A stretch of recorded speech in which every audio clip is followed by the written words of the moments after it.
Okay. So yes, Shanji. Yeah, please continue. Let's start one. Currently मैं एक fintech के लिए काम कर रहा हूँ, की वन टेक्नोलॉजीज। Mm-hmm. इनके लिए मैं एक स्टेट हेड यूपी की तरह काम कर रहा हूँ, जिसमें मैं टीम मैनेज करता हूँ अप्रोक्सीमेटली 150 लोगों की Mm. अक्रॉस यूपी, फॉर उनके जो भी फाइनेंशियल प्रोडक्ट्स हैं, लोन्स हैं या मर्चेंट सर्विसेज हैं, उन Mm. सारी चीज़ों के लिए। So कितने साल से इस कंपनी में एसोसिएट हैं? इस कंपनी में हो गया मेरे को 8 महीने के आसपास हो गया। तो इतना फ्रिक्वेंटली चेंज क्यों कर रहे हैं? फ्रीक्वेंटली नहीं चेंज कर रहे हैं, ये वाला फ्रीक्वेंट हो गया है जस्ट बिकॉज थोड़ा सा फाइनेंशियल अनस्टेबिलिटी है कंपनी में, हम्म। क्योंकि नया फिनटेक है। और हम्म। एक जैसे होता है ना कि धीरे धीरे कोई चीज़ एक्सपैंड कर रहा है, उन्होंने सडनली बहुत सारी चीज़ें एक्सपैंड कर ली और सडनली उनका रेवेन्यू जनरेशन और रेवेन्यू एकदम गिर गया है। सो हम्म। तो अननेसेसरीली लोगों को ले ऑफ कर रहे हैं, लोगों को पे नहीं कर रहे हैं। बहुत सारी ऐसी चीज़ें हुई हैं जो अभी रिसेंट 1 डेढ़ महीने में जो नहीं होनी चाहिए एक ऑर्गेनाइजेशन के साथ। ठीक सो है। वो एक फाइनेंशियल अनस्टेबिलिटी दिखा रहा है उनका, कि वो बहुत हम्म। ज़्यादा अनस्टेबल हो गए हैं अचानक से। All right. कितने एम्प्लॉय हैं अभी वहाँ पे? वहाँ मेरे अंडर करीब करीब 150 के आसपास है। 150 ही आपके एफटीज हैं जो फील्ड पे काम करते हैं, जी। और बेसिकली उनका काम है प्रोडक्ट, फाइनेंशियल प्रोडक्ट को सेल करना। जी। सो थोड़ा सा अगर नरेट कर पाएँ कि आपका मेन रिस्पॉन्सिबिलिटी है या रेवेन्यू जनरेशन है कि सिर्फ टीम हैंडलिंग या रिपोर्टिंग है? टीम हैंडलिंग और रेवेन्यू जनरेशन दोनों के लिए मैं लायबल हूँ। ओके। सो अभी आपने लास्ट क्वार्टर में क्या रेवेन्यू था, आपने कैसे कितना जनरेट किया था? हम मंथ ऑन मंथ के हिसाब से चल रहे हैं। मंथ ऑन मंथ मैं करीब करीब 10 से 12 करोड़ का रेवेन्यू जनरेट कर रहा हूँ। Including your team? यस। इसमें आपके चैनल पार्टनर्स भी हैं या सिर्फ टीम मेंबर की आप बात कर रहे हैं? बेसिकली 2 चैनल पार्टनर्स हैं या को-लेंडर्स हैं, बेसिकली हम कहें ना, हम्म। तो बैंक ऑफ बड़ौदा और आईडीबीआई हमारे को-लेंडर्स हैं। हम्म। उन्हीं के थ्रू बेसिकली जितना भी लोन वाला जो सेगमेंट है ना, उन्हीं के थ्रू हम करते हैं। सो चैनल पार्टनर और ये हैं हमारे, प्लस डिस्ट्रीब्यूशन मर्चेंट्स होते हैं। ओके। जो मर्चेंट सर्विसेज हैं, जैसे आपका क्यूआर हो गया, साउंड बॉक्सेस हो गए या पेमेंट्स हो गई, तो इनके लिए हमारा टाई अप है। और ये सर्विसेज प्रोवाइड करने के लिए हम डिस्ट्रीब्यूटर बनाते हैं और वो आगे चल के हमारा एक चैनल बन जाता है। ऑलराइट। सो आपको टाइम मिला कि कंपनी की वेबसाइट, नेटऐप्स की वेबसाइट को ब्राउज करें? नहीं, बेसिकली मुझे टाइम ही नहीं मिला, क्योंकि मैं अभी हम्म। भी ऑफिस से लौट के आया हूँ, तो भीग गया रास्ते में, अचानक से बारिश होने लगी। हम्म। सो मेरे को मौका मिला नहीं है। थोड़ा बहुत मैंने देखा है, जो मैं कल देख रहा था, तो थोड़ा बहुत आइडिया किया मैंने कि ओके क्या करते हैं, कैसे है, हम्म। बट इन डीप जाके मैंने नहीं देखा उस चीज़ को। हम्म। ठीक है। मैं आपको थोड़ा सा ब्रीफ करूंगा जी। And about the company and इसका विजन, मिशन और ऑब्जेक्टिव क्या है। अकॉर्डिंगली हम लोग डिस्कस करेंगे कि इस प्रोफाइल में कहाँ पे सुटेबिलिटी मेन इंपॉर्टेंट। यहाँ पे इंटरव्यू एक फॉर्मेलिटी है, बट मोर इंपॉर्टेंट है कि understanding the suitability of the man power requirement. और बिल्कुल। आपको भी समझ में आना चाहिए कि कंपनी जो है उसका जो अलाइनमेंट है, हम उसमें कहाँ तक एडजस्ट कर पाएंगे। कहीं ऐसा ना बिल्कुल। हो फिर 8 महीने के बाद दोबारा आपको चेंज करना पड़े। नहीं, बिल्कुल, राइट। बिल्कुल। जी। तो इसके लिए हम थोड़ा सा वेबसाइट पे चलते हैं और हम आपको एक प्रेजेंटेशन शेयर करते हैं।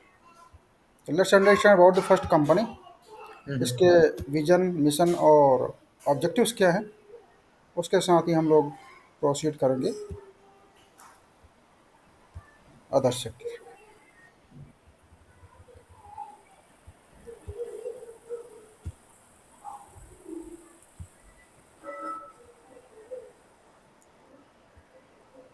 How crucial do you think practical education and social services are in shaping the future of our society?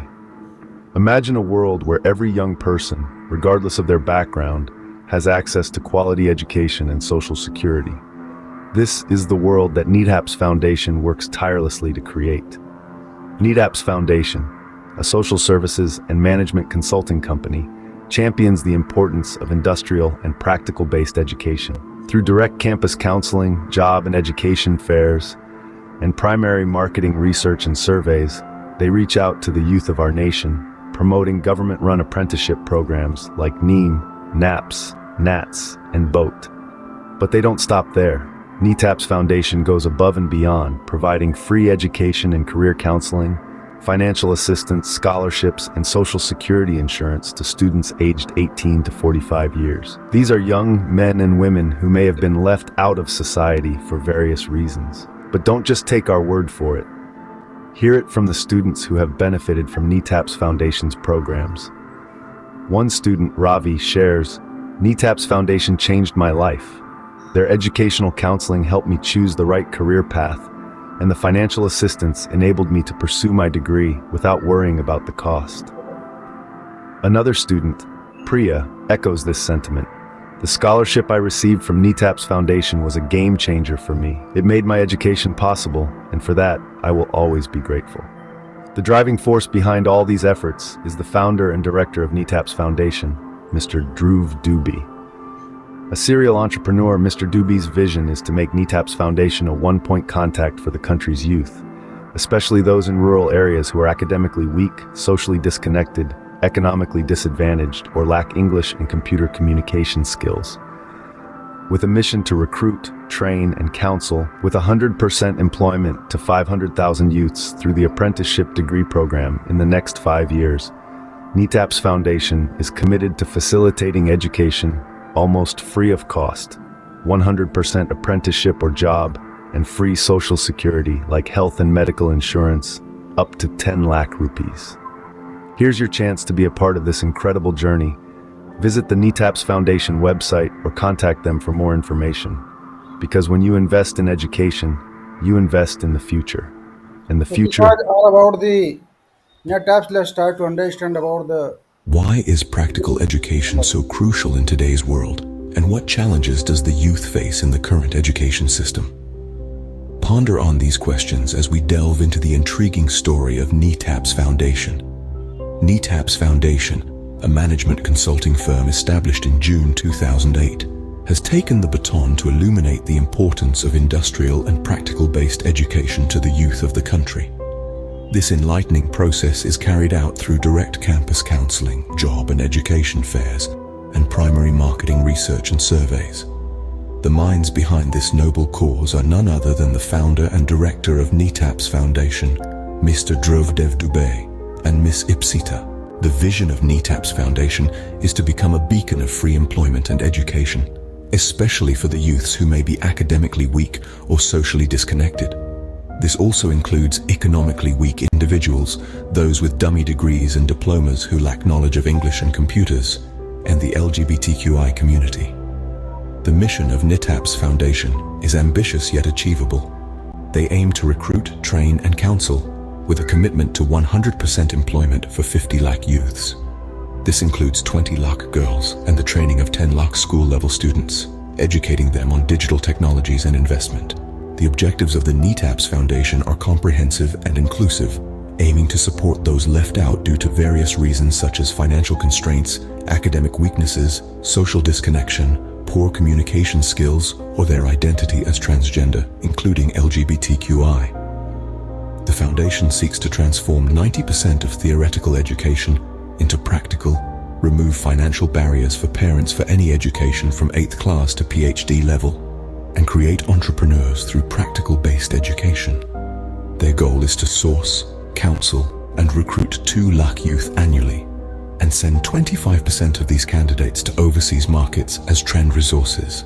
Furthermore, the Foundation aspires to create a minimum of 250 investors, improve the gross income of society through overseas employment and practical basis/apprenticeship-based education, and in turn, help boost our country's GDP. The NETAP's Foundation is dedicated to filling the gap in technical and professional education, reducing crime rate through youth engagement, and providing almost free education and free counseling. They are committed to removing the myth of English through practical education and training, and providing all the education and training in regional languages. The Foundation promotes and facilitates apprenticeship education, and provides financially independent youth through stipend-linked education and training. They also aim to provide financial and digital literacy training and secure them financially at 50% cost of the insurance premium. The NETAPS Foundation has a grand vision of providing an annual package of at least Rs 5 lakh per annum to all NETAPS candidates before the completion of the course, and to provide 2 foreign language training to all school teenagers and youths. With the motto of learn, earn, lead, the NETAPS Foundation is here to provide almost free education to all. For more information on job, scholarship, internship, campus hiring, training, placement and admission support, do visit the NETAPS Foundation blog page. To get in touch with them, you can So hope you got some clarity who we are and what we do. Yes. So what is your understanding here? Basically, the organization works for, working for the society. Basically, the weaker section of the society who are not, who are not able to get something due to education or the opportunities, you can say. Hmm. So the organization is trying to, get to them, provide free education, train them, and make them recruitment ready. Okay. So I'll come back to you. I'll coming to the directly कि हम understand करते हैं कि networks किसके लिए काम करता है। अगर इस चीज़ को समझ गए तो आपके सभी आंसर यहाँ पे मिल जाएंगे। देखिए जी, आज के डेट में सोसाइटी में जो मेजर चैलेंज है, हर एक कंपनी हो या कोई कोई एकेडमिक इंस्टीट्यूशंस हो,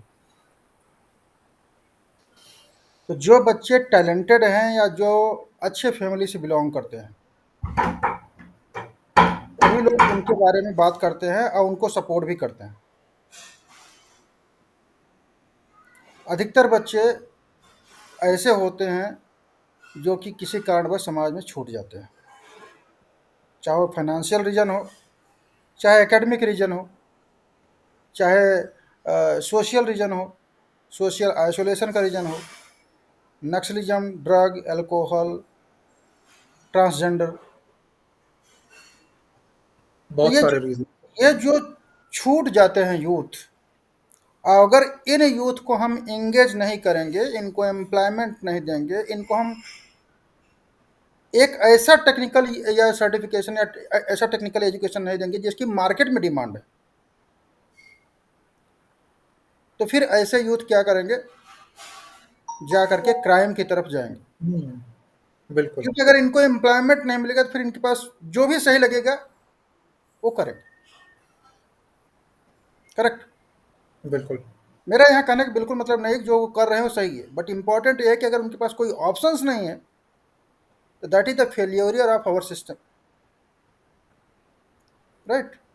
हम यस। यूथ को ऐसे ही रोड पे नहीं छोड़ सकते,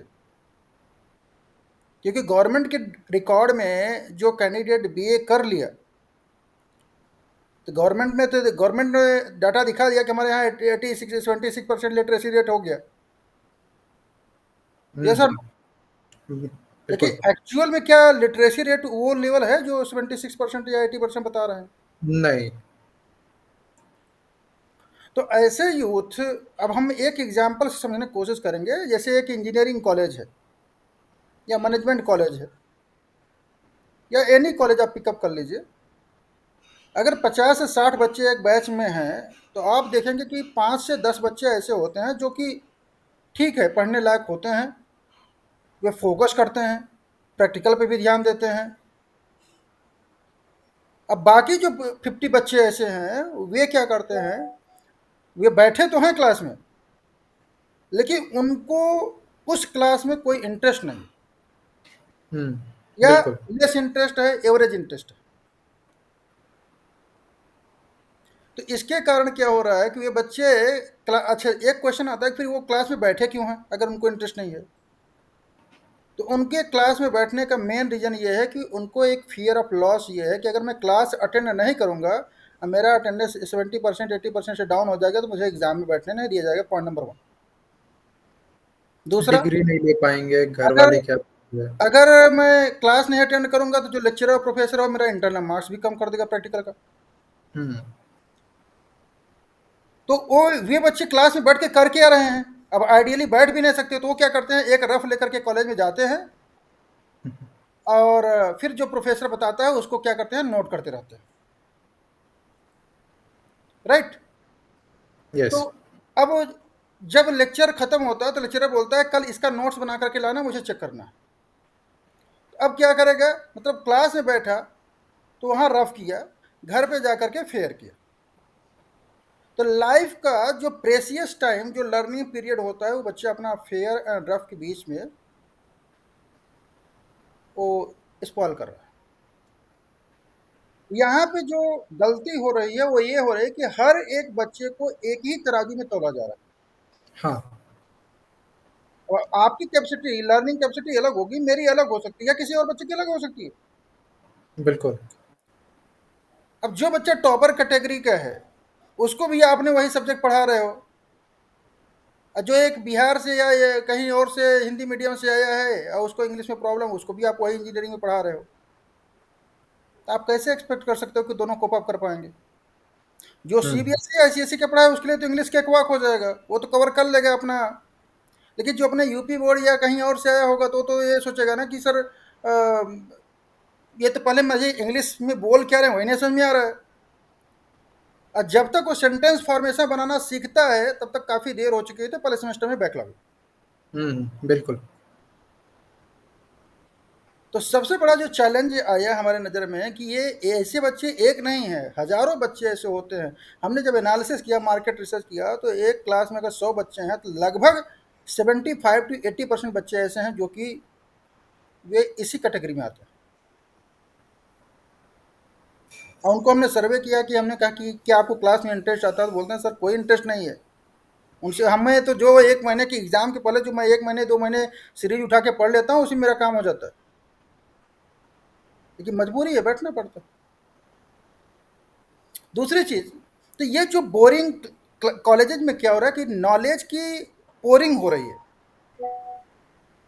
नॉलेज की पोरिंग हो रही है, क्वालिटी ऑफ एजुकेशन नहीं है। मतलब एक लेक्चरर जाएगा, दूसरा आएगा और जा करके लेक्चर दे करके चलता हूँ, बिल्कुल। प्रैक्टिकल के नाम पे जीरो। और जिस इंजीनियरिंग कॉलेज जहाँ पे लोग लाखों रुपए लगाते हैं, और उस इंजीनियरिंग कॉलेज की स्टेटस ये है कि एक मशीन छोटी सी, मान लीजिए ट्रांसजेंडर का प्रैक्टिकल करना है और इलेक्ट्रॉनिक्स इंजीनियरिंग का कैंडिडेट है, 5 बच्चे तो उसको राउंड करके देख रहे हैं, अब बाकी आपके 30 बच्चे क्या कर रहे हैं, 40 बच्चे क्या कर रहे हैं? वो बोल रहे हैं भाई एक काम करना है, आप रिपोर्ट प्रैक्टिकल वाला बना लेना, मुझे भी दे देना। That's what happening in the engineering college. तो कॉलेज वाले क्या कर रहे हैं, अपना खाना पूर्ति कर रहे हैं। तो ऐसे बच्चे जब इंजीनियरिंग की डिग्री डिप्लोमा निकल के लेकर के आते हैं, अगर आप उनसे 4 साल बाद पूछिए, कभी आपने स्टेट हेड हो, कभी आपके सामने बहुत सारे ऐसे बच्चे आए भी होंगे, और उनसे पूछिए कि सर आपके टॉप 2 सब्जेक्ट्स का नाम बता दीजिए जो आपने अपनी पूरी इंजीनियरिंग में पढ़ा हो, या टॉप 2 मैनेजमेंट कोर्सेज के नाम बता दीजिए, या जो भी आपको फेवरेट 2 सब्जेक्ट हैं उसके नाम बता दीजिए। हमने ऐसे ऐसे बच्चों को देखा है कि सब्जेक्ट का नाम बताना तो दूर, वो ये उनको यही नहीं पता कि मैंने पढ़ा क्या है, बुक का नाम क्या है। सही बात है। तो प्रॉब्लम क्या है सर कि ऐसे जब बच्चे पढ़ करके निकलेंगे, जो 4 साल की डिग्री है 5 साल में 6 साल में कंप्लीट करके निकले, अब गवर्नमेंट के रिकॉर्ड में हो गया कि हमारे यहाँ लिटरेसी बढ़ रही है, इंडस्ट्री के रिकॉर्ड में आ गया कि भैया आप जो इंडस्ट्री का टैलेंट बना करके हमें दे रहे हो ना, ये किसी काम के नहीं है, ये तो लेबर से भी बदतर है, एक आईटीआई इनसे बेहतर है। बिल्कुल। ये जो गैराज में काम करने वाला मैकेनिक होता है ना, ये मैकेनिकल इंजीनियर से बेहतर है, हाँ। ऑटोमोबाइल इंजीनियर से बेहतर है। वो दिन का कम से कम 1,000 रुपये कमा लेता है, एक महीने के 30,000 रुपये कम से कम कमाएगा। उसको प्रैक्टिकल नॉलेज है उस चीज का। राइट। तो ऐसी इंजीनियरिंग या डिग्री डिप्लोमा से क्या मतलब है जब आप लाखों रुपए दे करके। अच्छा, दूसरी चीज़ ये है, तो एक तो कमी हो गई कि बोरिंग क्लासेस, थियोरेटिकल क्लासेस, और 90% से ज़्यादा थियोरेटिकल क्लासेस देना, तो एक प्रॉब्लम। दूसरी प्रॉब्लम ये हो गई कि हमने ये भी देखा है कि चलो ये तो उनके केस की बात हो गई, जो लोग मिड क्लास फैमिली से आ रहे हैं, पैसे उनके पास देने के लिए वो दे रहे हैं, देखिए बहुत सारे बच्चे ऐसे भी हैं टैलेंटेड हैं, पैसा पढ़ाना चाहते हैं लेकिन उनके पास पैसे ही नहीं। हाँ। अब आप फाइनेंस इंडस्ट्री में काम कर रहे हो और आपने देखा होगा कि बहुत बड़े बिग एडवर्टाइजमेंट होता है कि आप आइए एजुकेशन लोन तुरंत मिल जाएगा। ये सच्चाई कुछ और बिल्कुल। है। हाँ। वहाँ जाइए तो सबसे पहले ये पूछेंगे कोलेटरल क्या है, गारंटर क्या है, बिल्कुल। आपके बाप क्या करते हैं, ये बताओ सीधे। गारंटर कुछ दोगे कि नहीं दोगे? और किसी तरह गारंटर दे भी दिया और इधर कैंडिडेट का बैकलॉग लग गया, उसको जॉब मिलने वाली नहीं है, तो उस कैंडिडेट को अपनी प्रॉपर्टी तक बेचनी पड़ जाती है, पेरेंट्स करना को पड़ता घर तक बेचने पड़ जाते हैं। है। बिल्कुल। ये जो मकड़ जाल है फाइनेंशियल लोन का, ये तो कंसर्न है। ये लोन उन्हीं के लिए मिलता है जिनके पास कोलेटरल है, गारंटर है। इसका मतलब सिंपल तरीका ये है भाई कि पैसे भी उनको मिलते हैं जिनके पास पैसे हैं। ये बिल्कुल। कहने के लिए आम आदमी मुद्रा योजना पता नहीं कौन का, जब सच्चाई है कि जब वहाँ जाओगे तब पता चलेगा कि एक्चुअली में होता क्या बहुत मुश्किल है। है। These things are there. तो एक तो रीजन हमारे सामने प्रॉब्लम आया जो हमने आइडेंटिफाई किया सोसाइटी में कि ये जो थियोरेटिकल एजुकेशन है इसको हमें प्रैक्टिकल में कन्वर्ट करने की जरूरत है। पॉइंट नंबर 1, जो यूथ हैं जो अननेसेसरी डिग्री ले रहे हैं, उनको लगता है कि 12 के बाद BA, MA, BEd, BTC, LLB, PG, DCA, triple C, पता नहीं कौन कौन सी डिग्री। उनको बोलो भाई आप एक ही सर्टिफिकेट लो जिसकी मार्केट में डिमांड हो, तो एक ही लीजिए जिसकी मार्केट में डिमांड हो और एक ही सब्जेक्ट पढ़िए। अगर आप 50 सब्जेक्ट पढ़ोगे नहीं सक्सेस हो पाओगे, क्योंकि आपकी कैपेसिटी आईएएस और पीसीएस वाली नहीं है। सही ये बात है। चीज़ें हमें काउंसल करके उनको बतानी पड़ेगी। हर एक कड़वी है लेकिन सच है, ये हमें उनको बताना पड़ेगा, राइट। तो उनकी काउंसलिंग करना, उनको समझाना कि आप एक ही टेक्निकल स्किल सीखिए। तो अब क्वेश्चन आता है कि कॉलेज जब प्रैक्टिकल एजुकेशन दे नहीं पा रहे हैं तो इनके पास, इनके लिए ऑप्शन क्या है, कहाँ जा सकते हैं सीखने के लिए? आईआईटी अफोर्ड नहीं कर सकते, आईआईटी का एग्जाम क्लियर नहीं कर सकते तो आईआईटी ट्रेनिंग कभी देगी नहीं, एनआईटी कभी बिल्कुल। देगी नहीं, बिट्स पिलानी कभी देगी नहीं। अच्छा, दूसरी चीज़ है कि अगर किसी कहीं प्राइवेट सेंटर में जाएंगे तो वहाँ पे वो लाखों रुपए फीस मांगेंगे, हम्म। तो वो अफोर्ड नहीं कर पाएंगे, फिर वही प्रॉब्लम आ जाएगी। बिल्कुल। ये मजबूरी में फिर जाकर के वही बीए में करेंगे। वो भगवान भरोसे रहेंगे कि शायद कोई वैकेंसी निकलेगी, मोदी योगी निकालेंगे। अब काहे मोदी योगी निकालेंगे, फिर काहे घोटाला होगा आए दिन एग्जाम। तो अपना सही अपना बात बजट जो अभी नीट वगैरह हुआ उतना, जो अभी इलेक्शन का डेट आ गया उसमें क्लियर कर लेंगे। भाई हमारा बजट क्लियर हो गया, अपना बजट जाओ भाड़ में जाए। तो सही यूथ की बात है। फिटनेस यही है। देखिए जी हम पॉलिटिशियन नहीं है, लेकिन जो सच है मैं उस पर काम कर रहा हूँ। तो हमने ये डिसीजन लिया कि देखिए जी ऐसा कुछ करने की ज़रूरत है सोसाइटी में कि हम पहली बात तो फाइनेंशियल प्रॉब्लम को दूर करें।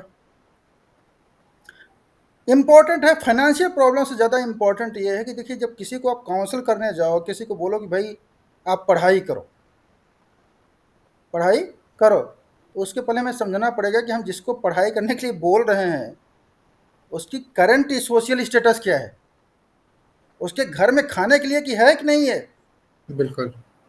राइट। तो एग्जैक्टली।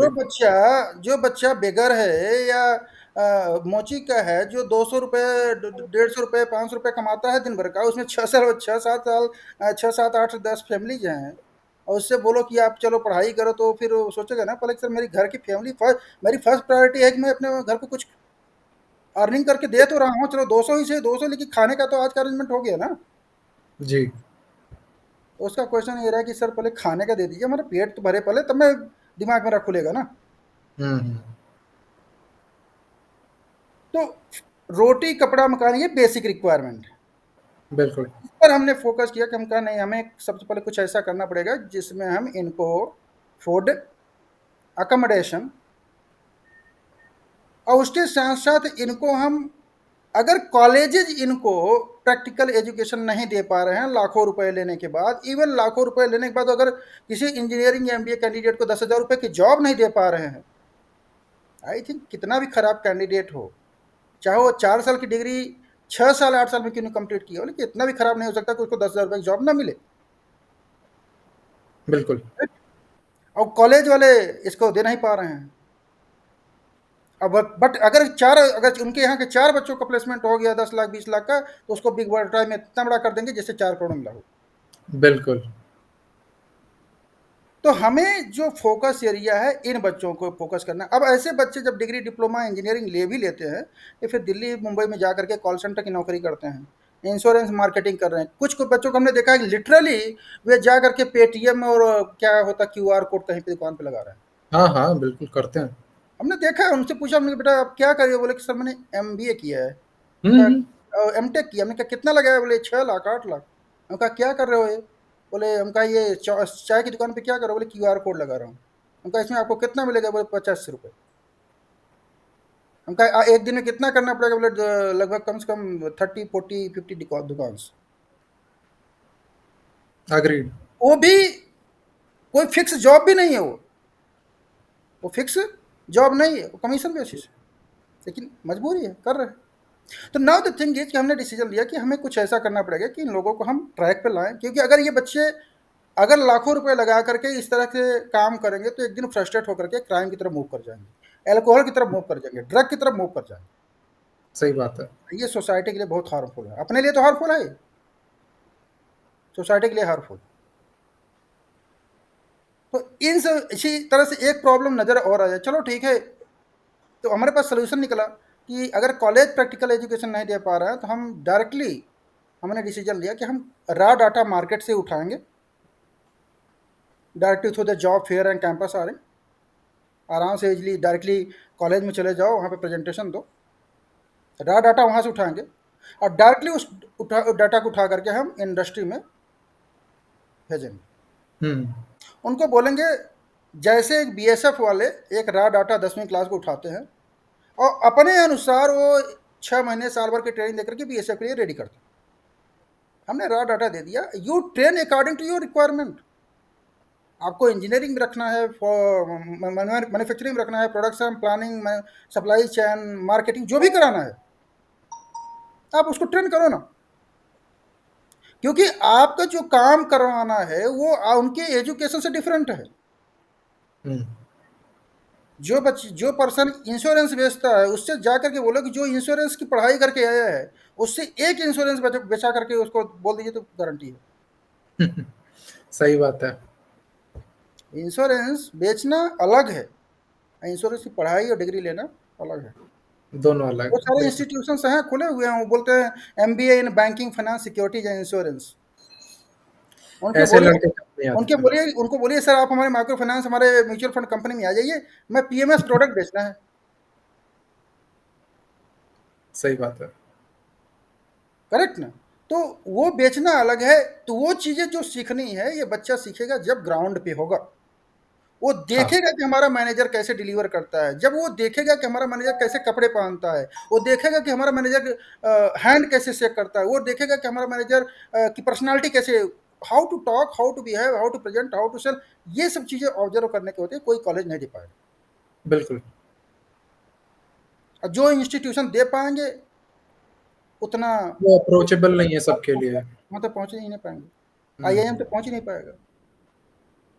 तो नाउ द थिंग इज हमने डिसीजन लिया कि हम डायरेक्टली इंडस्ट्री को, टैलेंट को इंडस्ट्री से कनेक्ट करेंगे और इंडस्ट्री का काम है वो अपने अकॉर्डिंग ट्रेन करे, और उनको ट्रेन करने का पैसा ना ले ले बल्कि उनको वो पैसे दे ट्रेनिंग पीरियड में। स्टाइपेंड की तरह।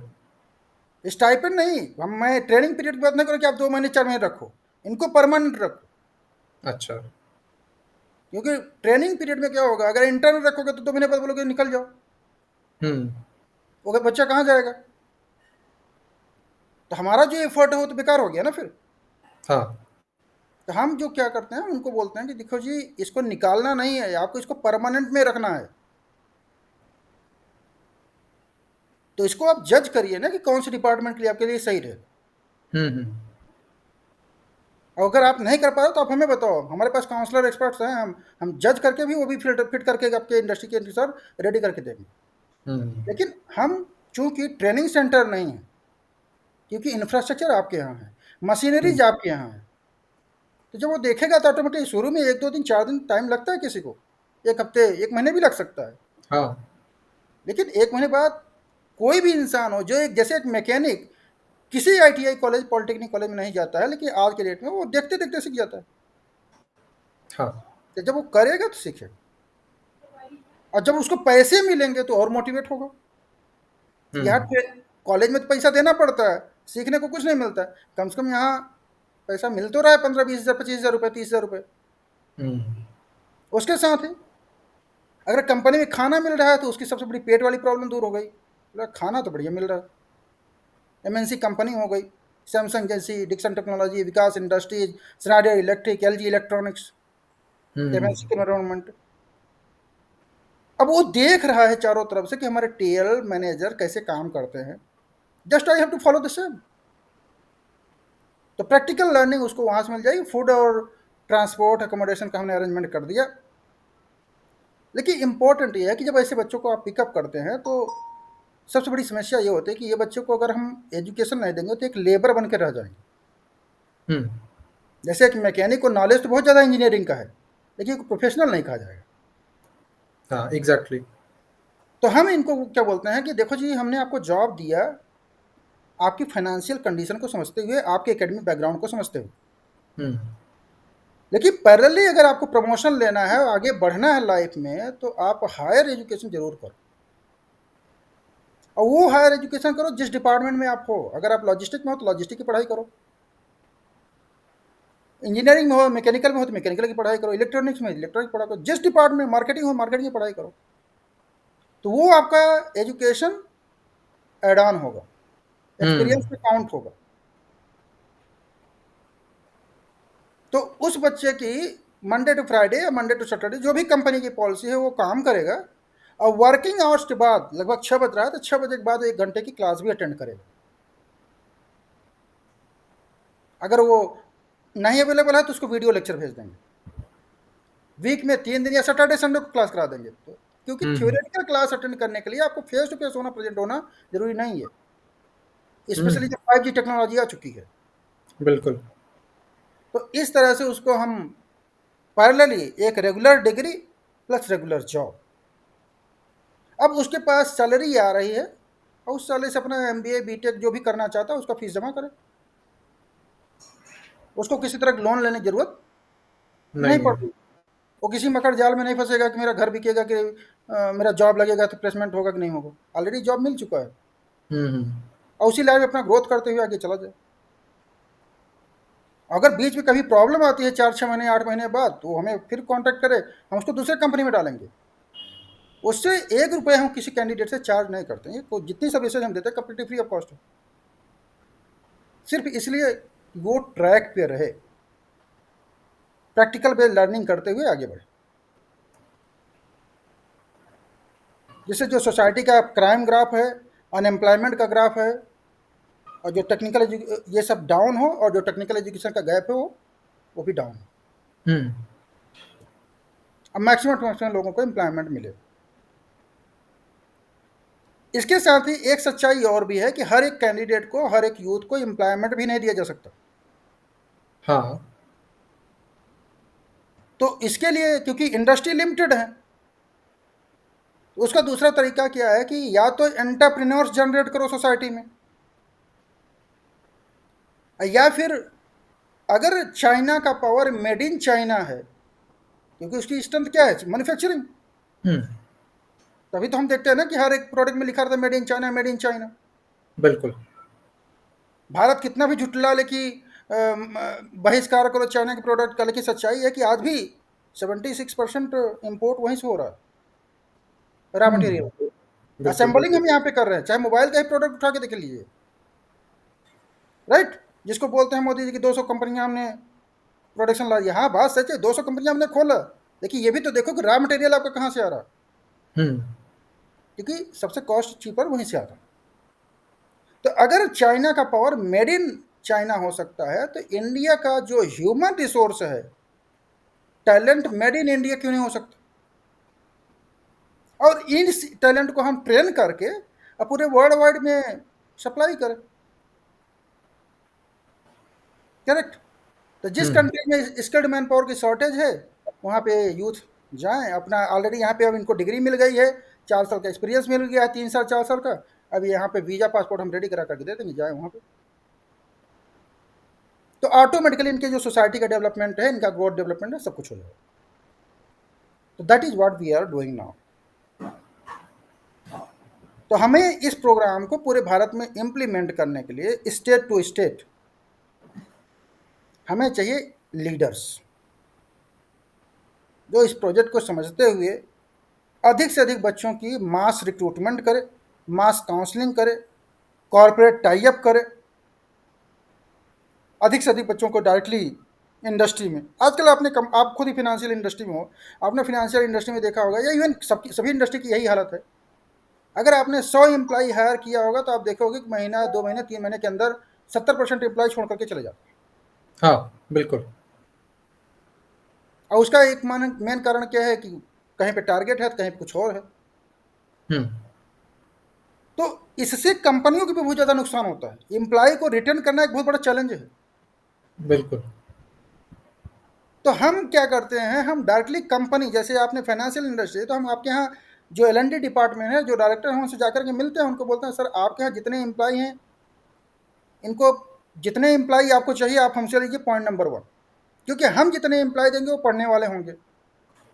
अगर उनको पढ़ाई करनी है, अगर पढ़ाई करने वाले स्टूडेंट हो गए तो अगले 1 साल, अगर कोर्स का ड्यूरेशन 1 साल, 2 साल, 3 साल है, तो अगले 1 साल, 2 साल, 3 साल तक आपके यहाँ रहेंगे, क्योंकि उनको फीस देने के लिए रेगुलर पेमेंट चाहिए। करेक्ट।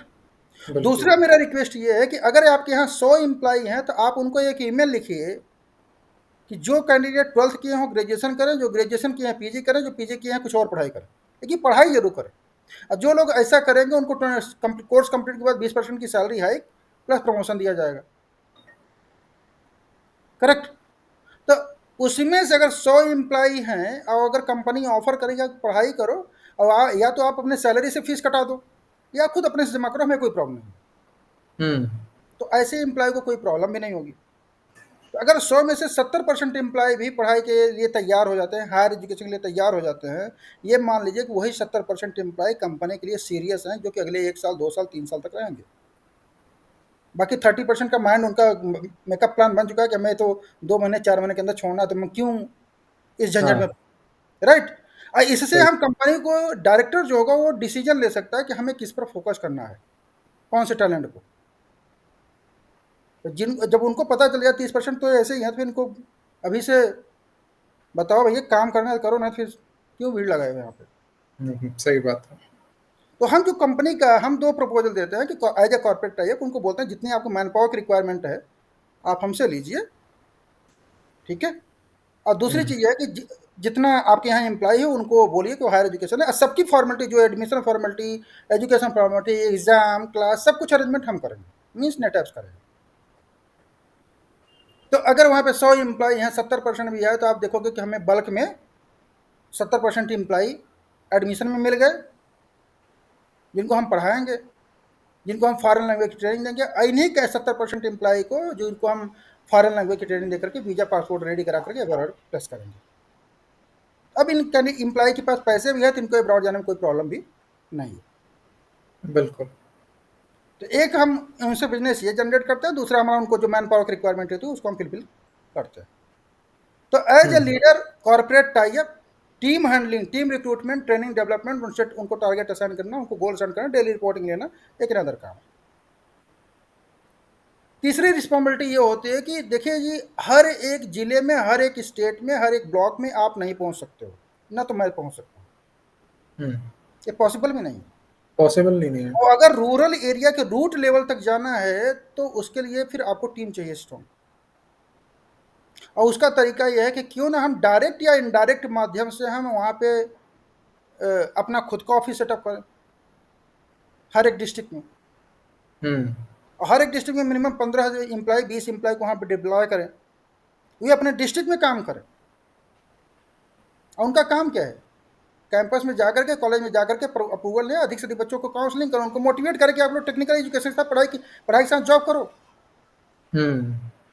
अधिक से अधिक उनको करना क्या है, उनको मोटिवेट करें कि अधिक से अधिक बच्चों को कि आप लोग पढ़ाई के साथ जॉब करो, अननेसेसरी पैसे की बर्बादी मत करो। जॉब देने के लिए हम तैयार हैं, लेकिन पढ़ने के लिए तैयार आपको रहना पड़ेगा। राइट। बिल्कुल। तो इस तरह से उनका काम ये है, तो वो अधिक से अधिक बच्चों को रिक्रूटमेंट करें और कंपनी के एचआर के साथ कोलैबोरेट करके उनकी ऑनबोर्डिंग करा दें। और जब उनकी ऑनबोर्डिंग हो गई तो उनको फॉलो अप करें, भाई हमने जो प्रॉमिस किया था आपको जॉब दे दिया, अब आप अपनी एडमिशन फॉर्मेलिटी कंप्लीट करो, अपना एडमिशन फीस यूनिवर्सिटी का सबमिट करो, अपना डॉक्यूमेंट सबमिट करो और हमें प्रूफ दो, जिससे हम आपका क्लास भी चलाते रहें, तो लर्निंग और अर्निंग दोनों होती रहे। तो जब हम किसी को होम डिस्ट्रिक्ट में जॉब देंगे और उसको अगर हम 10,000, 12,000, 15,000 रुपये के भी एक स्टेबल जॉब दे देंगे तो आराम से खुशी होकर करेगा, rather than going to Delhi, हाँ, मुंबई करता और वहाँ जाकर के सिक्योरिटी एग्जैक्ट। गार्ड। उसको अंग्रेजी की ज़रूरत नहीं है, रीजनल लैंग्वेज की ज़रूरत है। हम्म। So this is what we are looking for. Let me put the charger, Shashank ji. Just give me a minute. बिल्कुल।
Okay.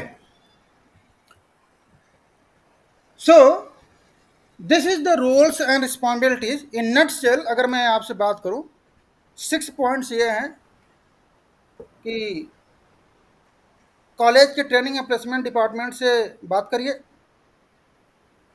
उनको बोले कि हमारे यहाँ की ये सर्टेन रिक्वायरमेंट है और हम आपके यहाँ, हमें फ्रेशर रिक्वायरमेंट है, स्पेशली फाइनल ईयर के कैंडिडेट हमें चाहिए।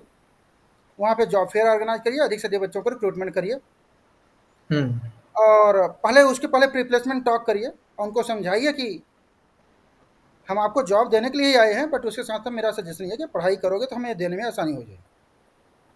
करेक्ट। तो प्री प्लेसमेंट टॉक में जो लोग हों उनका फॉर्म भरा लीजिए, उसके बाद फाइनल राउंड का डिस्कशन कंपनी के एचआर के साथ करा दीजिए और उनका फिर उनको फॉलो अप कर लीजिए कि वो लोग कैंडिडेट जा करके ज्वाइन कर लिए। तो सोर्सिंग, काउंसलिंग, कन्विंसिंग, देन उनका ऑनबोर्डिंग हो गया और ऑनबोर्डिंग जैसे ही ऑफर लेटर मिल गया फिर उनको बोलिए कि आप लोग अपना एडमिशन फॉर्मेलिटी भी कंप्लीट कर लीजिए।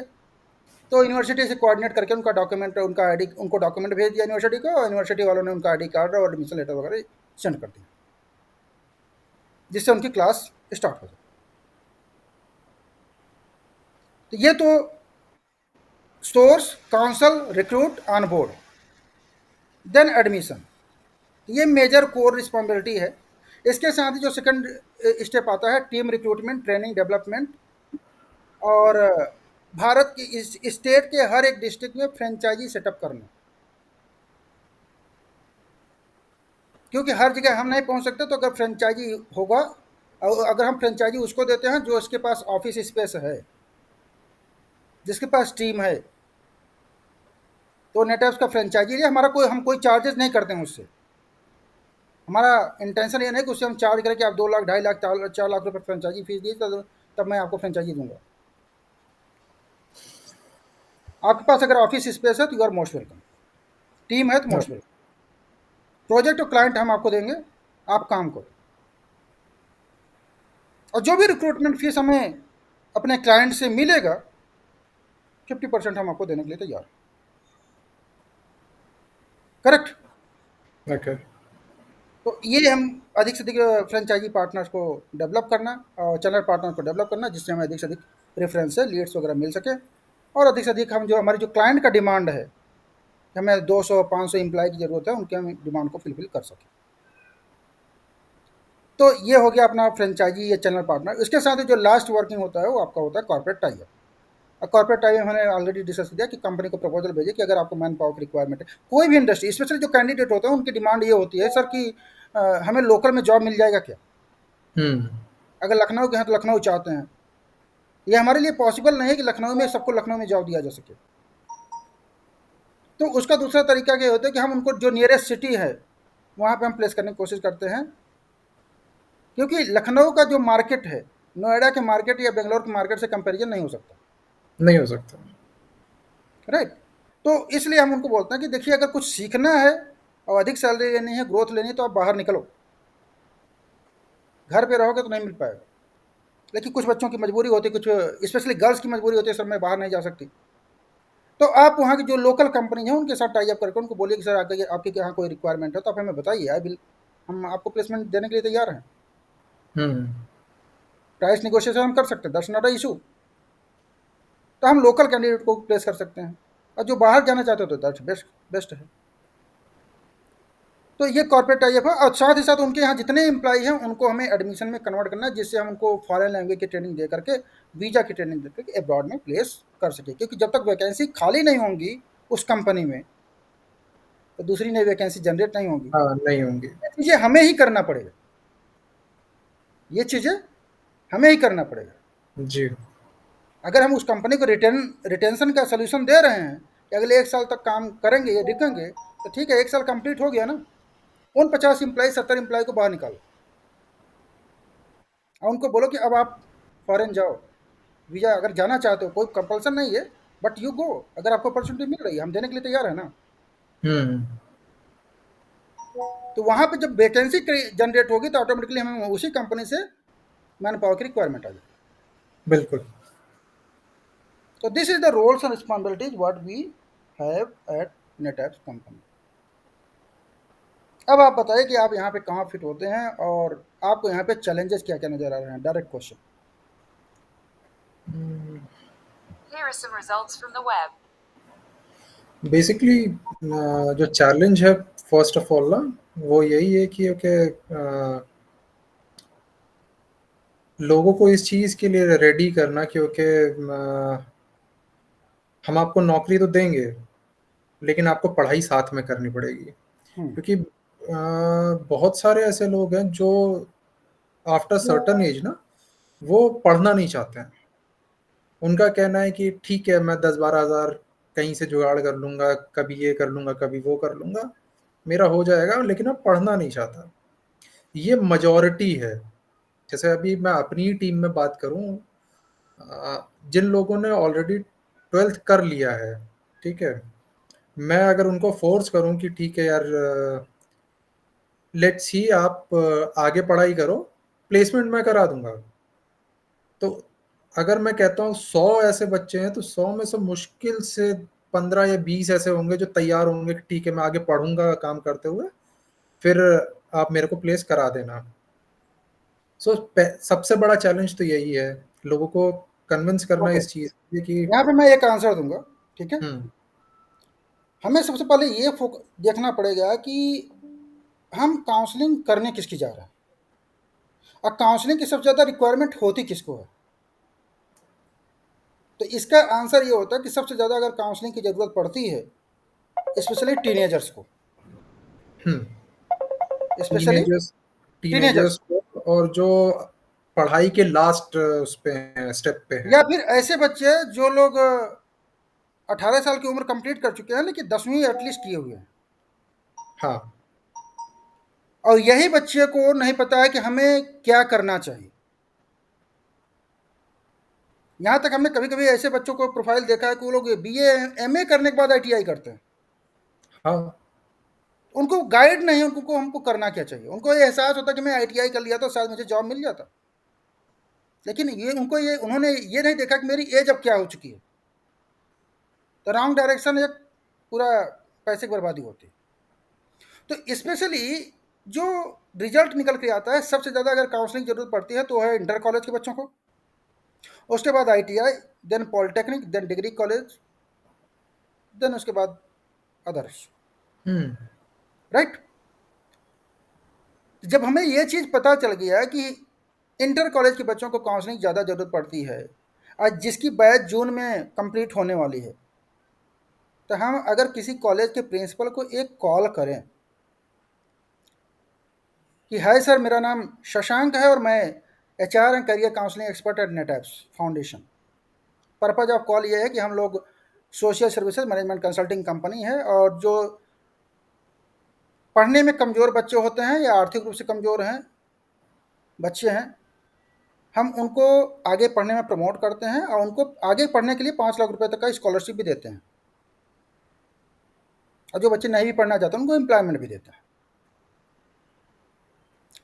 तो हम आपके कॉलेज में आ करके आपके बच्चों को एजुकेट करना चाहते हैं कि वे 5 लाख रुपए तक का जो हम स्कॉलरशिप दे रहे हैं वे नेटएप्स फाउंडेशन की मदद से कैसे ले सकते हैं, उसका कैसे बेनिफिट उठा सकते हैं। दूसरी, पर्सनली तौर पे हम आपसे इसलिए भी मीट करना चाहेंगे कि हम डिस्कशन ये करेंगे कि आपके कॉलेज का एडमिशन कैसे बढ़ेगा। तीसरा, आपके कॉलेज का प्लेसमेंट कैसे बढ़ेगा। चौथा, आपके कॉलेज का फ्री में ब्रांडिंग और एडवर्टाइजमेंट कैसे होगा, और नेटएप्स कैसे हेल्प करेगा। बेस्ट पार्ट ये है, ना तो स्कॉलरशिप फॉर्म के नाम पे, ना तो जॉब फॉर्म के नाम पे किसी भी तरह की कोई चार्जेस नहीं है। जो भी सर्विसेज हम देते हैं कंप्लीटली फ्री ऑफ कॉस्ट है। मुझे आपका परमिशन चाहिए आपके कॉलेज में आने के लिए, तो कृपया एक डेट बता दीजिए और मेक श्योर कि उस दिन बच्चे प्रेजेंट रहें, स्पेशली 10th एंड 12th। तो आपको लगता है कोई कॉलेज आपको मना करेगा कि आप मेरे कॉलेज में मत आओ? नहीं। करेक्ट, एक प्रॉब्लम सॉर्ट आउट, क्योंकि टारगेट हमें मिल गया ना, पिन पॉइंट मिल गया। तो आप उस पर्टिकुलर डेट में कॉलेज के में विजिट करिए, कॉलेज के प्रिंसिपल मिलिए, आधे घंटे उनके पास टाइम स्पेंड करिए, चाय पीजिए, उसके बाद ऑटोमेटिकली खुद ही बोल देंगे सर ये बच्चों को बताइए कहाँ पे बुलाना है, तो उनको बुलाइए कि एक हॉल में सभी बुला दीजिए। तो 11th और 12th को एक हॉल में बुला लीजिए। आज की डेट में एक कॉलेज में ABCD 4 सेक्शन होते हैं, एक सेक्शन में 50 से 60 बच्चे, 200 से 250 बच्चे एक ही क्लास में हैं। अगर 11th और 12th को मिला लेते हैं 400 से 500 बच्चे सिर्फ, राइट। मीन्स जिस हॉल में आप खड़े हैं वहाँ पे ऑलरेडी 400 से 500 बच्चे बैठे हुए। अच्छा, एक क्वेश्चन है, तो वो बैठे क्यों हैं?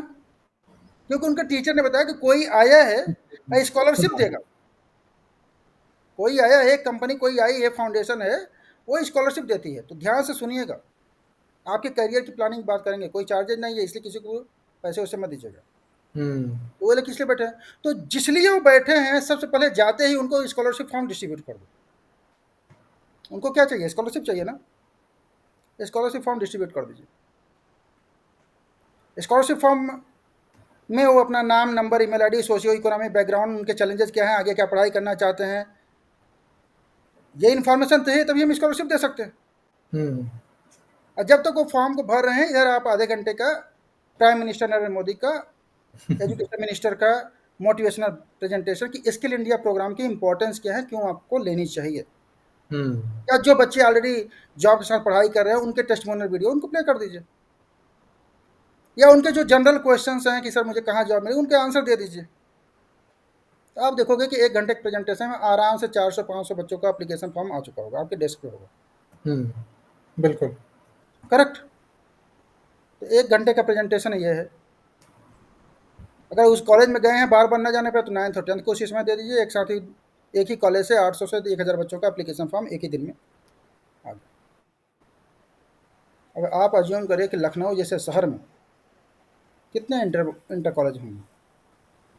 मोर देन 50 कम से कम 500-700 होंगे।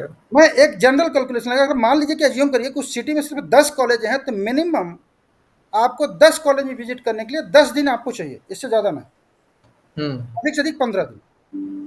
आप जाइए, प्रेजेंटेशन दीजिए, और आपको बैठे बिठाए ये 10,000 डाटा बहुत सिंपली स्कॉलरशिप फॉर्म के रूप में आ गया, क्योंकि आज के डेट में डेटा का ही खेल है,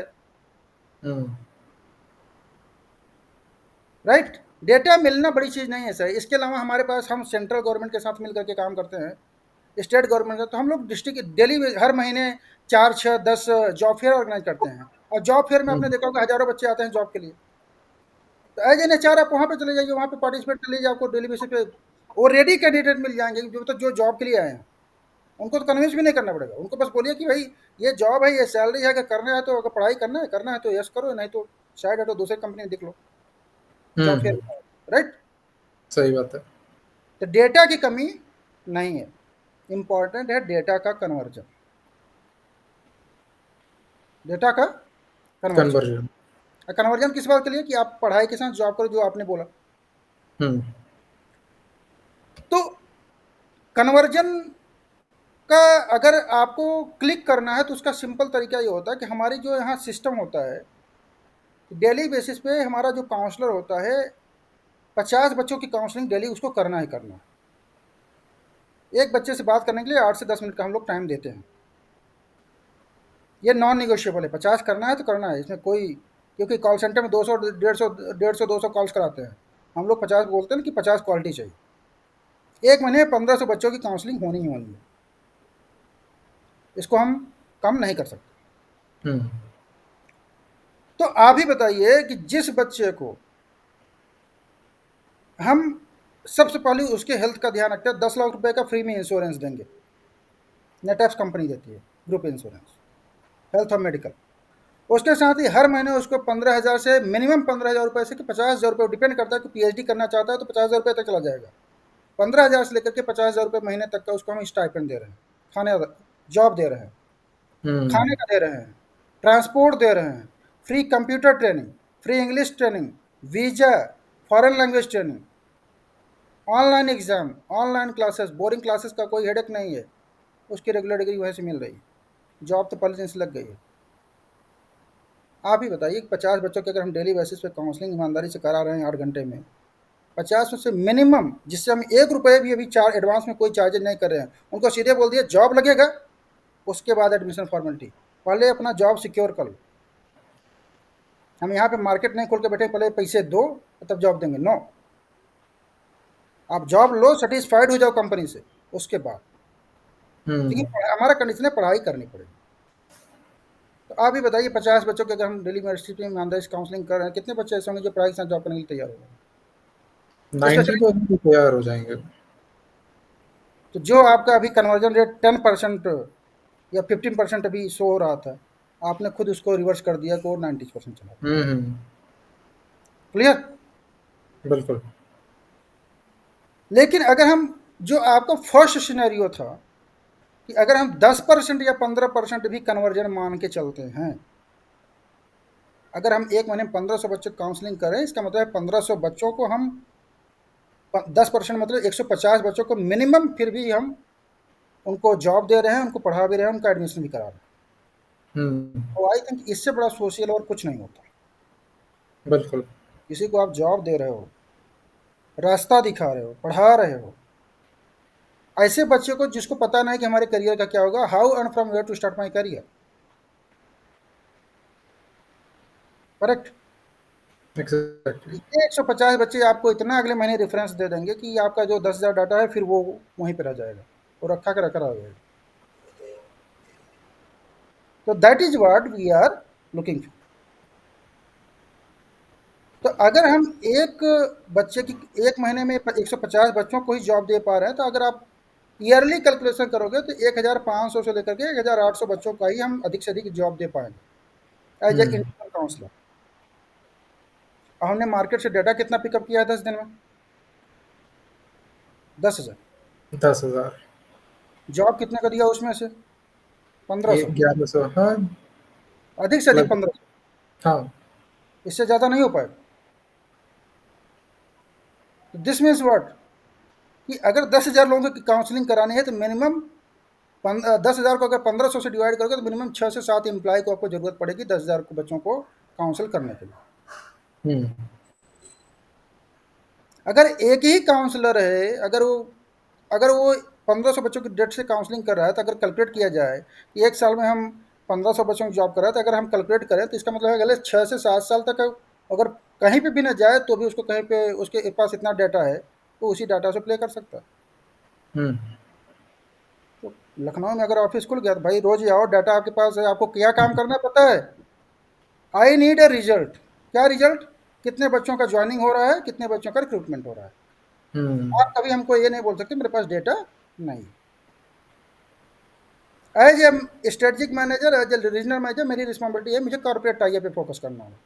जो टीम है वो इंडिविजुअल काउंसलिंग करेगी, इंडिविजुअल रिक्रूटमेंट, लेकिन मेरी रिस्पॉन्सिबिलिटी में कॉर्पोरेट टाइप से और मैन पावर की रिक्वायरमेंट की डिमांड को जनरेट करूँ और वहाँ से जो एम्प्लॉई हो उनको कन्वर्ट करूँ कि आप लोग पढ़ाई करो। तो मेरा लीडरशिप वहाँ पे दिखाई पड़ेगा। जो इंडिविजुअल है आप लोग काउंसलिंग करो, रिक्रूटमेंट करो, तो उनकी रिपोर्टिंग लेकर के उनके प्रोसीड करो। हम्म। तो दिस इज द कंप्लीट। अब यहाँ पे जो सबसे बड़ी 3 क्वेश्चन होते हैं किसी एम्प्लॉय के, सर ये बताइए कि क्या ये फील्ड वर्क है? तो आप ही डिसीजन लीजिए कि अगर 10 दिन में हमने कैंपस हायरिंग करके पूरे साल भर बैठ करके रिक्रूटमेंट किया लैपटॉप या सिस्टम से, तो आप ही बताइए कि फील्ड वर्क है या फिर ऑफिस बेस्ड काउंसलिंग और रिक्रूटमेंट वर्क है? ऑफिस बेस्ड है। सेकंड, एक एम्प्लॉय का टारगेट होता है सर इसमें क्या हमें 150 बच्चों का रिक्रूटमेंट, या अगर हम 90% लेते हैं तो क्या हमें लगभग 1000 बच्चों का रिक्रूटमेंट करूंगा तभी मुझे सैलरी मिलेगी? हम तो सीधे बोलते हैं कि आप 90% करोगे तब भी फुल सैलरी, इंसेंटिव बोनस 50% करोगे तो भी, इवन आप 10% करोगे तब भी फुल सैलरी, 1% भी अगर आप हमें कन्वर्जन करके दोगे तब भी हम फुल सैलरी इंसेंटिव आपको देने के लिए तैयार हैं। क्योंकि 1% नीचे अब हम क्या बात करें आपसे? सही बात है। आप किसी कंपनी से कोई भी सैलरी ले रहे हो तो हम 90% की डिमांड नहीं करें, लेकिन 1% तो आप कन्वर्जन करो। 1% कितना होगा? एक महीने में अगर 1500 का काउंसलिंग करते हो 15 बच्चे तो हो आराम से रिक्रूटमेंट हो जाएंगे बैठे बैठे। हम्म। लेकिन अगर उससे कम कोई गया तो हम उसको सीधे बोलते हैं भाई ये आप सीरियस एम्प्लॉय नहीं हो, आप फ्रीलांसर के रूप में काम कर रहे हो। तो हम आपको उस महीने हम्म। में, जिस महीने आपका परफॉर्मेंस डाउन रहेगा, उसको बोल देंगे कि आपको जो हम पे आउट करेंगे फ्रीलांसर के रूप में करेंगे। जब ऐसा होगा तो आप समझ जाओ कि नहीं तो कम से कम 1% तो ऊपर रखो, राइट? तो सही बात। हमने टारगेट भी हटा दिया। तो नो टारगेट कल्चर, और नो तो हमने हटा दिया वो लीड कैसे जनरेट। एक जो चैलेंज होता है लीड का, लीड का हमने तरीका बता दिया। बाकी हमारे पास जॉब फेयर वगैरह होते रहते हैं तो उसमें इनवाइट करूंगा, आप जाइए वहाँ पे अटेंड करिए। तो डेली बेसिस पे जो डिस्ट्रिक्ट एम्प्लॉयमेंट ऑफिसर्स आपके लखनऊ में है, ITI कॉलेज है, वहाँ पे डेली हर महीने में 4 बार 5 बार जॉब फेयर हो रहा है, आप वहाँ पार्टिसिपेट करिए। डेटा की कमी नहीं आएगी। हाँ, उसको कन्वर्जन करना और उसको अधिक से अधिक बच्चों को, जो हमारे क्लाइंट की डिमांड है उसको फुलफिल होना चाहिए। यहाँ पे ऐसा कोई नंबर नहीं है फिक्स कि आपको 150 बच्चों का, 200 बच्चों का, 500 बच्चों का एडमिशन करना है या प्लेसमेंट करना है। बट इंपॉर्टेंट है हम्म। कि कोई क्लाइंट का डिमांड आ रहा है तो उसको फुलफिल करना ही हमारी रिस्पॉन्सिबिलिटी, ठीक है। राइट? तो this is the, I think हमने सभी चीज़ों को क्लियर कर दिया। अब और कोई क्वेश्चन है आपका स्पेसिफिक बताइए। हम्म, जैसे अभी जो सिनारियो आपने बताया, तो सारा एम्प्लॉयमेंट एज एन, जो भी काउंसलर्स होंगे एंड बाकी की जो भी टीम होगी वो मुझे ही हायर करनी पड़ेगी। बिल्कुल, as a regional state head आपकी रिस्पॉन्सिबिलिटी है कि अपनी टीम को सेटअप करो, उनको जो भी उनकी ट्रेनिंग की रिक्वायरमेंट है ट्रेनिंग डिलीवरी करिए, या जो फ्रेंचाइजी पार्टनर्स हैं उनको उनकी क्वालिटी चेक करिए, उनकी रैंडम ऑडिट करिए, रैंडम कभी विजिट कर लीजिए। और जैसे आप अगर लखनऊ में हैं तो आप नियर बाय कभी रायबरेली चले गए, कभी भदोही चले गए, या जो भी स्टेट में हो रहे हैं, तो हम्म। आप जाना ही जरूरी नहीं है, लेकिन रैंडम ऑडिट आप कभी भी कर सकते हैं। You are independent. अगर उनके चैलेंजेस है तो उनको एड्रेस करिए, उनसे नंबर ऑफ कैंडिडेट्स का काउंसलिंग रिक्रूटमेंट कराइए, उनको मोटिवेट करिए। तो एक स्ट्रेटजिक मैनेजर का काम यहाँ पे स्ट्रेटजिक रोल ही होता है कि आप ईमेल पे, प्रपोजल पे, कॉर्पोरेट टाई अप, ये 3 आपका मेन काम हो जाता है। हम्म। यहाँ से आप इंडिविजुअल टेलीफोनिक काउंसलिंग नहीं करना है, वो टेलीफोनिक काउंसलिंग टीम करेगा, लेकिन आपको इंपॉर्टेंट है कि आपकी स्ट्रेटजिक रोल होता है corporate tie up, man power का डिमांड जनरेट करना फ्रॉम द क्लाइंट, और जो कैंडिडेट हैं उनकी सोर्सिंग करके उनको ऑनबोर्ड करा देना, उनकी जो बिलिंग है, इनवॉइसिंग है, मेक श्योर कि टाइम से उसकी रिवेन्यू बिलिंग आ गई कंपनी।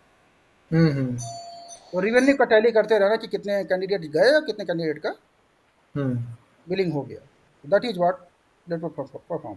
अगर किसी कैंडिडेट कॉन्फ्लिक्ट हो गया, किसी कैंडिडेट का कॉन्फ्लिक्ट हो गया, या कैंडिडेट ने कंपनी में जाकर के लड़ाई कर लिया, तो उसकी प्रॉब्लम को सॉर्ट आउट क्या करना है कि उसको बोलो कि आप निकल आओ, हम आपको दूसरी कंपनी में जॉब देते हैं। ये इसका एक ही सोल्यूशन है, हम्म।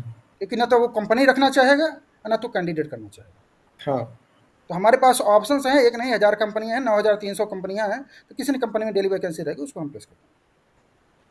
तो ब्यूटी ठीक है। यही है नेटवर्क्स की। नेटवर्क्स अगर एक कंपनी पे डिपेंड होता तो हम इतने सारे लोगों को जॉब न दे पाते। नहीं दे पाते। तो इसकी जो स्ट्रेंथ है, आज पिछले 2007 से 8 से हम काम कर रहे हैं, इसकी स्ट्रेंथ सिर्फ यही है कि हम लोग 9300 क्लाइंट्स बनाएं। और उनको बोला कि आप लोगों को जितनी मैन पावर चाहिए हम देने के लिए तैयार हैं, बट उनको पढ़ने का मौका दीजिए।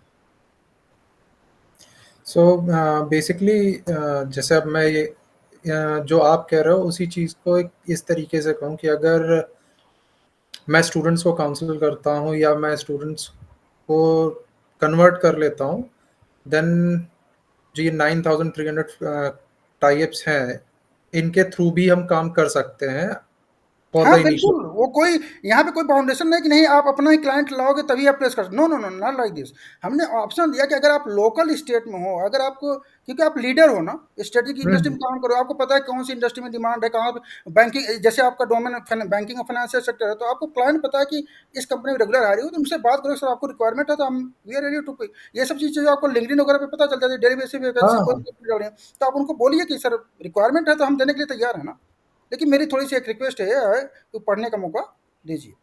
हुँ, और मेरा सजेशन एक और भी है कि आप अपनी कंपनी में एक दूसरा प्रपोज़ल ये है कि अपनी कंपनी को पढ़ने के लिए बोलिए, राइट? और उनको सॉल्यूशन दीजिए कि आपका रिटेंशन प्रॉब्लम सॉल्व हो जाएगा। एम्प्लॉयी का जो ड्रॉप रेट प्रॉब्लम है वो सॉर्ट हो जाएगी, मेन प्रॉब्लम है। बिल्कुल। और उनको बताइए कि जिस अगर जो कैंडिडेट पढ़ने के लिए तैयार है वही मान लीजिए कि वही कैंडिडेट आपके लिए कन्फर्म है कि अगले 1 साल 2 साल तक काम करने वाले हैं। बाकी सब तो कभी भी प्राइवेट सेक्टर है, कोई भी जा सकता है। बिल्कुल। इवन गारंटी इसमें भी नहीं है, लेकिन इसमें थोड़ी सिक्योरिटी ये है, उसको एक फियर ऑफ लॉस रहेगा कि मेरा जो सैलरी कट गया है या जो मैंने पैसा जमा कर दिया है, अगर मैं छोड़ूंगा तो मेरा डिग्री रुक सकता है, मेरा पैसे का नुकसान हो जाएगा। तो कम से कम इसी फियर ऑफ लॉस की कारण अगर कोर्स का ड्यूरेशन 1 साल है तो अगले 1 साल तक तो रहेगा ना। Hmm, hmm, hmm. That is what we are doing it. और ऑफ़िस सेटअप वग़ैरह है या करना ऑफिस सेटअप का पड़ेगा? हमारा कर हम ऑफिस सेटअप का हमारा क्या है कि अभी हम टीम का सेटअप कर रहे हैं लखनऊ के लिए। हमारा हेड ऑफिस है बेंगलुरु। हुँ, तो किसी भी डिस्ट्रिक्ट में, किसी भी स्टेट में, किसी भी ब्लॉक में हमें ऑफिस सेटअप करने के लिए मिनिमम 20-25 एम्प्लॉय की ज़रूरत पड़ती है, क्योंकि एक दो लोगों के लिए ऑफिस सेटअप नहीं किया जा सकता। जितने अभी, चाहे सुल्तानपुर हो, चाहे आपका लखीमपुर खीरी हो, चाहे रामपुर हो, चाहे अयोध्या हो, जो भी एम्प्लॉय हैं, क्योंकि वहाँ पे संख्या कम है, अगर संख्या कम है तो लोग रिमोटली अपने लैपटॉप से काम कर रहे हैं, हमें रिपोर्टिंग हुँ, डेली कर रहे हैं। ठीक है। अगर जब तक कि स्ट्रेंथ 20 से कम है, 20-25 से कम है, लेकिन जैसे ही मेरे पास हो गया, अगर मेरे पास फ्रेंचाइजी पार्टनर नहीं मिला तो हम डायरेक्टली ऑफिस सेटअप कर देंगे। इससे अगर कम नहीं है तो तब तक वो 1-2 महीने तक मैनेज करना पड़ेगा, लेकिन 1-2 महीने के बाद हम उसको सेटअप कर देंगे, अगर हमें कोई फ्रेंचाइजी पार्टनर नहीं मिलता है, इनडायरेक्ट नहीं मिलता है। ओके। जी, क्योंकि फ्रेंचाइजी पार्टनर हमें लाना ज़्यादा प्रायोरिटी होता है, क्योंकि उससे हमें हेडेक क्या होता है कि ब्रांच जो हैंडलिंग का काम है वो हमारा हेडेक हो जाता है। एक एक एम्प्लॉय का कॉस्ट कटिंग हो जाता है, क्योंकि हमें किसी न किसी को पैसे देने हैं। तो दूसरी चीज़ है कि अच्छा जिसका ऑफिस है अगर वो मैनेज करेगा तो उसका टाइम, उसका एक रिपोर्टिंग एक टाइम पे खोलेगा, टाइम बंद करेगा, दैट इज देयर लुकआउट। हमारा काम है, हमारे एज एन एम्प्लॉय हम वहाँ पे गए, काम के चले आए, हुँ, क्योंकि उसको पैसे इसी बात का मिल रहा है, राइट।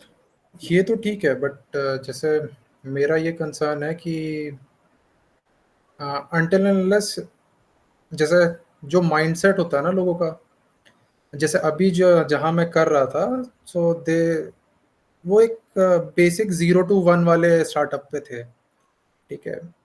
टिल द टाइम उनका ऑफ़िस नहीं था, अप एंड रनिंग वाले स्टेज पे नहीं थे। बट द मोमेंट ऑफ़िस आ गया, वहाँ पे आप 20-25 की बात कर रहे हो, मैं कह रहा सिर्फ़ 5-7 लोग भी अगर शुरुआत के लिए बैठते हैं, तो मार्केट में एक प्रेज़ेंस और एक जो होता है ना कि ठीक है, देयर इज़ अ प्रेज़ेंस, ठीक है? तो उस चीज़ के हिसाब से ना मेरे हिसाब से अगर आप नॉर्थ देख रहे हो या यूपी के लिए आप देख रहे हो ना, तो एक ऑफ़िस सेटअप करने के लिए आप थोड़ा-सा 20-25 के लिए नहीं, अ, खुद का ऑफ़िस रखने से फ़ायदा ये भी होगा कि ओके, मैं मान लेता हूँ बाय एनी मीन्स मैं आपके साथ नहीं भी काम कर रहा हूँ, तो यू हैव अ स्पॉट कि भाई मेरे पास ऑफ़िस है। अब मैं कहता हूँ मैं 20 लोगों को लेके आया, the moment I will leave उसमें से 15 लोग ऑलरेडी वो भी साथ चले जाएँगे। बट एक ऑफ़िस सेटअप होगा तो यू विल हैव कि 90% 95% आपके पास एम्प्लॉयी रिटेन रहेगा। You will have to search for only 1, hmm. तो वो देख सकते हैं। अ, नहीं, सी एम्प्लॉय हमारे लिए ऑफिस सेटअप करना कॉस्ट नहीं है, क्योंकि हम एक्सपेंशन मोड में हैं, स्टार्टअप हुँ, फेज में नहीं है। 2007-8 से काम कर रहे हैं तो हमने इतना बेस बनाया, तो वो एक्सपेंशन मोड में है, ना कि स्टार्टअप फेज में है। नहीं, देखिए मेन मेरा जो कंसर्न था मेन वो मैं आपको क्योंकि बता रहा आप हूँ। ये देखिए, आप सिर्फ क्या देख रहे हो कि एक लखनऊ के ऑफिस पॉइंट ऑफ व्यू से देख रहे हैं, और हम जो देखते हैं, अगर यूपी में 75 डिस्ट्रिक्ट्स हैं, तो हमें यूपी के 75 डिस्ट्रिक्ट में ऑफिस सेटअप करना है। हुँ, समझ रहे हैं आप क्या बोल रहे हैं? क्योंकि हमें बिल्कुल। पता है कि कोई भी पर्सन आ करके इवन लखनऊ नहीं कवर कर सकता, कोई भी लखनऊ तक नहीं कवर कर सकता। दूसरा दूसरा डिस्ट्रिक्ट तो भूल जाइए, जो वो बड़े बड़े वादे कर ले कि मैं ये भी डिस्ट्रिक्ट कवर कर लूंगा, वो भी डिस्ट्रिक्ट कवर करूंगा, मेरी प्रॉमिस है कि वो एक डिस्ट्रिक्ट नहीं कवर कर सकता। पॉसिबल नहीं होता है, लिटरली पॉसिबल नहीं है। ठीक है, इसलिए अननेसेसरी यहाँ पे ट्रेवल का काम नहीं है। हुँ, इम्पॉर्टेंट ये है कि आप जो देख रहे हैं, डेफिनेटली आपका पॉइंट व्यू हुआ, हम उसे एग्री करते हैं कि लखनऊ में ऑफिस रहने से प्रेजेंस बनेगा, लेकिन दो चार एम्प्लॉय के लिए हमारे लिए प्रेजेंस नहीं बनाना है। कम से कम मिनिमम 15 एम्प्लॉय हैं, तभी हम हाँ, उसको सपोर्ट करेंगे। ऑब्वियसली, दो चार ऑब्वियसली। के लिए हमारे लिए वो बहुत बड़ा कॉस्ट हो जाता है। और हुँ, दूसरी चीज़ है कि उसके लिए मैनेज करना, उसके लिए एक परमानेंट ब्रांच मैनेजर रखना, वो हमारे लिए हेडेक है। सिक्योरिटी गार्ड रखना मैंडेटरी है। तो बहुत सारे पैरामीटर्स देखने पड़ते हैं, क्योंकि 4 एम्प्लॉयी के लिए 4 सिक्योरिटी, 1 सिक्योरिटी गार्ड, एक वो पियोन, एक पॉसिबल वो रखो, तो हमारे लिए वो नहीं पॉसिबल हुँ, हो पाएगा ना। इसलिए हम यहाँ पे 4-5 नहीं देखेंगे, जब तक एम्प्लॉयी की संख्या मिनिमम 15 से लेस है, उसके बाद वो हुँ, तब तक रिमोटली काम करेंगे, अपने लैपटॉप से काम करेंगे, क्योंकि ये रिक्रूटमेंट का काम है। और जैसे हमारे पास हो जाएगा, उसके बाद इमीडिएटली हम या फ्रेंचाइजी पार्टनर या अदरवाइज़ वो नहीं मिलता, फिर डायरेक्टली हम सेटअप करते हैं। ओके। क्योंकि हमें पूरे यूपी में अगर देखा जाए 75 ऑफिस सेटअप कर रहे हैं, और 75 के अनुसार हमें 20 एम्प्लॉय चाहिए एवरेज। इसका मतलब है 1500 एम्प्लॉय की रिक्वायरमेंट ओनली यूपी में। यूपी में है। अगर मैं एक स्क्रीन शेयर कर रहा हूँ, आप देखिए कि हमारी जो वैकेंसीज है,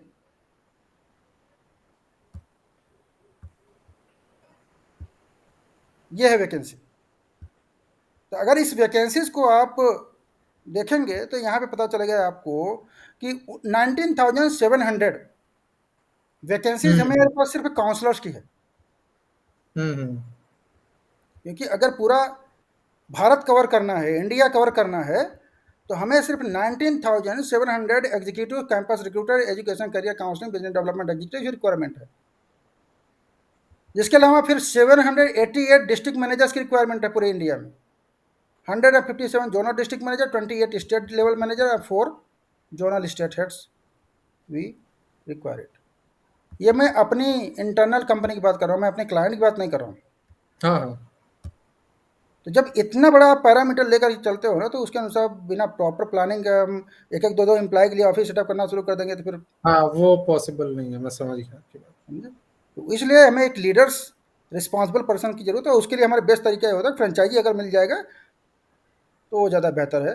तो अपना ऑफिस सेटअप करे, क्लीन करे, सिक्योरिटी देखे, अपना देखे, जिसका हम हुँ, पे आउट। हुँ, ठीक और है, अगर उसके पास टीम है तो काम भी कराए, तो उसका 50% उसको बिजनेस मिलेगा। ठीक दैट है। Is what we are looking for ji. So now I have discussed everything, and I will not discuss your salary part. First, you discuss think about the job vacancy, roles and responsibilities. Company की website को दोबारा browse करिए, बाकी JDM company profile I think already we have shared it. आप go through करिए, take your time, understand, go through the video presentation, because हमारा international office Malawi में चलता है। हमारा नेक्स्ट प्लान अभी नेक्स्ट मंथ तक में हो, प्लानिंग हम कर रहे हैं कि दुबई में ऑफिस सेटअप करने का, केन्या में सेटअप करने का, साउथ अफ्रीका में सेटअप करने का, क्योंकि इन कंट्रीज में स्किल्ड मैन पावर की क्या बोलते हैं, गरीबी बहुत ज़्यादा है। तो हुँ, वहाँ से स्पेशली अफ्रीकन मार्केट से वहाँ से कैंडिडेट को इंडिया में ला करके उनको पढ़ाएं, और उनको हम यहाँ से एज ए काउंसलर ग्रुप उनको जॉब दें। तो that is what we are doing it. तो अभी हम फुल एक्सपेंशन मोड में हैं। अभी हम प्रॉफिट सेंटर पे तो काम कर ही रहे हैं, लेकिन इसके साथ मेरा में फोकस एरिया है कि अधिक से अधिक लोगों को एम्प्लॉयमेंट दें। हमारा टारगेट ये है कि अगले 2 साल में हमें ये जो 20,000 की वैकेंसी है, इसको किसी तरह फिलअप करना है और ऑफिस को सेटअप करना है। That's what we are doing it. Okay. Okay, तो think out, take your decision. And second stage of decision, अगर आपको आप वही बोलते हैं sir I have taken the decision, then आपको हम एक गोल सेटिंग फॉर्म देंगे, प्रेजेंटेशन देंगे, और आपको उसको कंप्लीट करना पड़ेगा, जिसमें आप ये डिफाइन करते हो कि आप डेली क्या करोगे, मंथली क्या करोगे, क्वार्टरली क्या करोगे, ईयरली क्या करोगे, हाफ ईयरली क्या करोगे, अपनी टीम से क्या कराओगे, राइट।